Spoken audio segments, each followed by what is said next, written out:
Lord. கர்த்தருடைய பரிசுத்த நாமத்துக்கு மகிமை உண்டாவதாக. திங்கட்கிழமை காலையிலே உங்கள் யாவரையும் சந்திப்பதில் மிகுந்த சந்தோஷம். இந்த நாளுடைய ஆசீர்வாதத்துக்காக ஒரு வேத பகுதி வாசிப்போம். அது ஆதியாகமத்தின் புஸ்தகம் 30ஆம் அதிகாரம் 23ஆம் வசனம். அவள் கர்ப்பவதியாகி ஒரு குமாரனை பெற்று தேவன் என் நிந்தையை நீக்கிவிட்டார் என்றார் என்றும்.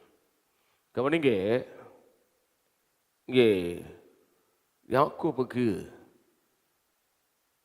அவன் மனைவி ஆகிய ராகேல் குழந்தை இல்லாமல் இருக்கிறாள். ரொம்ப நாட்கள் அவளுக்கு குழந்தை இல்லை. ஆகவே குழந்தைக்காக தன் புருஷனிடத்திலே வாதாடி கொண்டிருக்கிறாள், எனக்கு பிள்ளை கொடும்.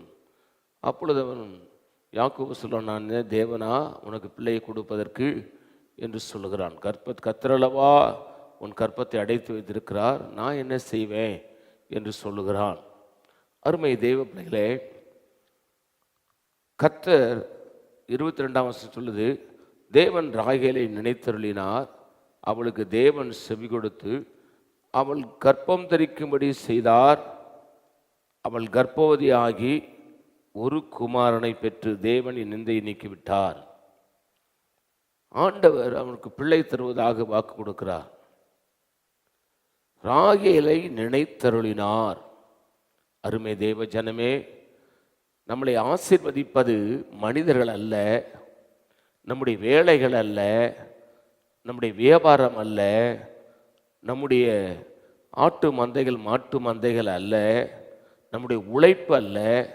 நம்மளை ஆசீர்வதிப்பது நம்மளை உருவாக்கின, சிருஷ்டித்த, படைத்த சிருஷ்டிகர்த்தாவாகிய இரட்சகராகிய இயேசு கிறிஸ்துவுக்கு தான் அந்த அதிகாரம் இருக்கிறது.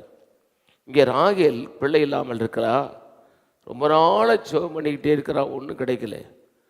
ஆனால் தேவன் ராகேல் நினைத்தருளினார், அவர் கர்ப்பம் தரித்து ஒரு குமாரனை பெற்றார். இந்த காலைவேளையே இந்த செய்தி கேட்கிற தேவ ஜனமே, அருமையான கர்த்தருடைய பிள்ளையே, நான் உங்களுக்கு ஒரு காரியத்தை சொல்லும்படி வாஞ்சிக்கிறேன்.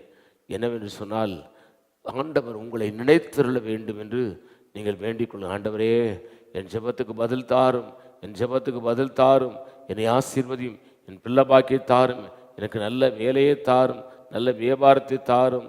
ஆண்டவரே, என் தொழிலை ஆசீர்வதியும். ஆண்டவரே, என் படிப்பை ஆசீர்வதியும். ஆண்டவரே, என் எதிர்காலத்தை ஆசீர்வதியும், என் திருமண காரியத்தை ஆசீர்வதியும், என் வாழ்க்கையில் நல்ல ஆசீர்வாதத்தை நீர் கட்டளையிடும் என்று சொல்லி கேட்கும் பொழுது ஆண்டவர் உங்களை நினைத்தருளுவார். நீங்கள் ஆசீர்வாதமாக இருப்பீர்கள். ஆண்டவர் ஆகிய இயேசு கிறிஸ்து ஒருவரையும் அவர் புறம்பே தள்ளுகிற தேவன் அல்ல.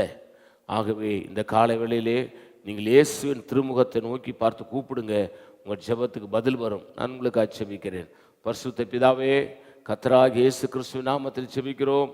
நீர் எங்களோடு என்னோடு பேசின நல்ல வார்த்தைகளுக்காக ஸ்தோத்திரம். இந்த வார்த்தையின்படி எங்களை ஆசீர்வதிங்க. எங்கள் ஆண்டவர் இயேசு நாமத்தில் வேண்டிக் கொள்கிறோம் பிதாவே, ஆமேன். God bless you. கர்த்தர் உங்களை ஆசீர்வதிப்பாராக.